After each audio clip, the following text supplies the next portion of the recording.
Ainsi parle maintenant l'Éternel qui t'a créé, ô Jacob, celui qui t'a formé, ô Israël. Ne crains rien, car je te rachète. Je t'appelle par ton nom, tu es à moi. Si tu traverses les eaux, je serai avec toi. Et les fleuves, ils ne te submergeront point.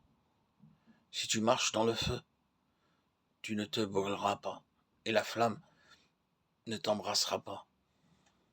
Car je suis l'Éternel ton Dieu, le Saint d'Israël ton Sauveur. Je donne l'Égypte pour ta rançon, l'Éthiopie et Saba à ta place. Ésaïe 41, 1, 3. Le Seigneur Jésus-Christ fait valoir un double droit sur nous quand nous le recevons pour notre Sauveur. Le Seigneur est en premier lieu notre Créateur, et ensuite il est notre Sauveur. Il nous a façonnés, il est notre Créateur. Mais il a aussi payé un prix très élevé pour nous racheter et pour nous pardonner nos péchés. Il nous est doublement précieux parce qu'il est notre Créateur et aussi notre Sauveur et notre Rédempteur. Il s'engage à nous protéger de tout mal et de tout danger. Bien que nous soyons obligés de passer par bien des peines et des souffrances, des tentations et des difficultés. En effet, chacun d'entre nous, sans aucune exception, doit traverser des peines, des épreuves et des souffrances, d'une sorte ou d'une autre. Le Seigneur dit au verset 2, « Si tu marches dans le feu, tu ne te brûleras pas. » Le Seigneur a manifesté sa puissance au sein de son peuple, à différentes périodes et de différentes façons. Israël a dû traverser la mer Rouge et sa sortie d'Égypte. Dans Exode 14, 6 à 29, il nous est montré comment le Seigneur leur a permis de traverser sains et saufs la mer Rouge. En définitive, la façon dont l'ennemi nous poursuit importe peu, car ses stratagèmes seront réduits à néant. Comme croyants, nous devons être préparés à être haïs, méprisés et persécutés par les gens du monde.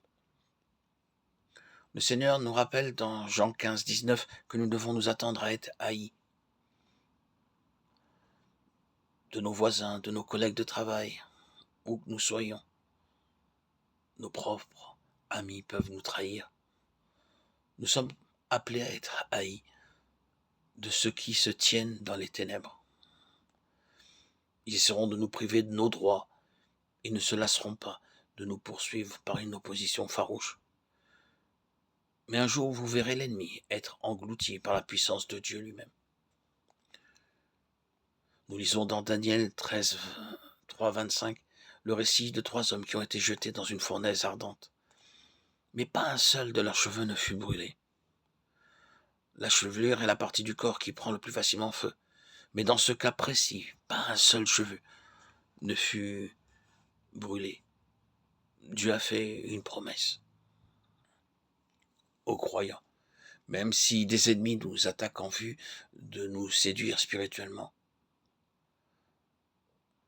ils ne réussiront pas à nous faire le moindre mal. Il peut arriver parfois qu'ils nous causent du tort dans le domaine matériel, mais il est impossible de nuire spirituellement aux croyants.